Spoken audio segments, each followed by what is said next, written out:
అందరికీ. స్వాతంత్ర దినోత్సవం కూడా ఒక్క రోజులో వచ్చింది కాదు. 1850 సిపాయి తిరుగుబాటులో నుంచి సుమారు 200 సంవత్సరాలు ఇండియన్ కింగ్డమ్ బ్రిటిష్ వారి యొక్క కబంధాస్థానం నుంచి ఎంతోమంది మహనీయులు వారి యొక్క ప్రాణత్యాగాలు చేసిన తర్వాత మాత్రమే మనకి భారతదేశానికి స్వతంత్రం వచ్చింది.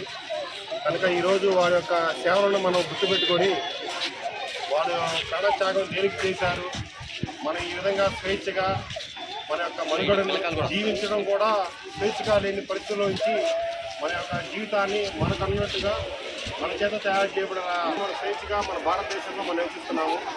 కాబట్టి ఆ రోజుల్లో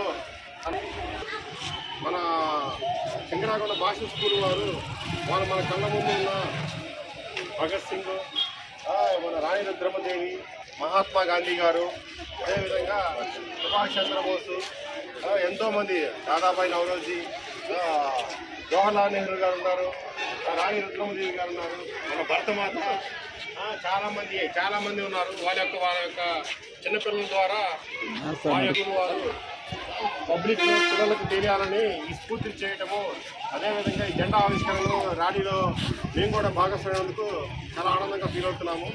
కనుక ప్రజలందరికీ స్వాతంత్ర శుభాకాంక్షలు.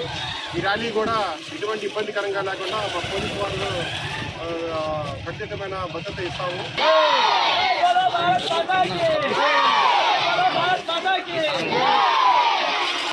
అది వీడియో అవుతానే ఉంటుంది, ఫోటోలు తీయండి.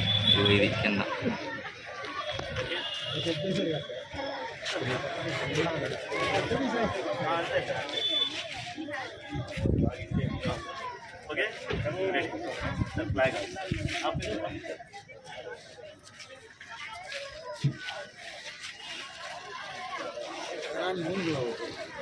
बैकग्राउंड।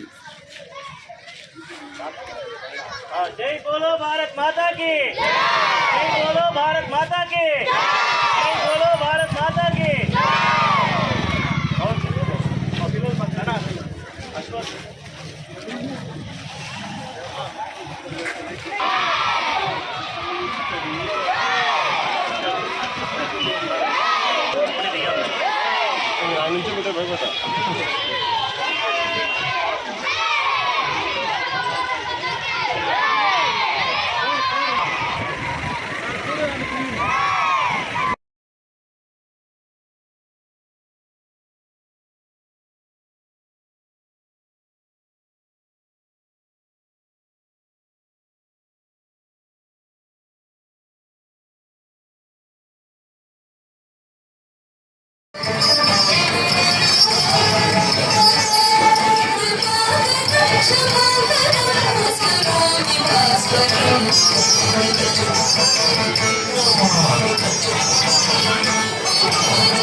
Shall we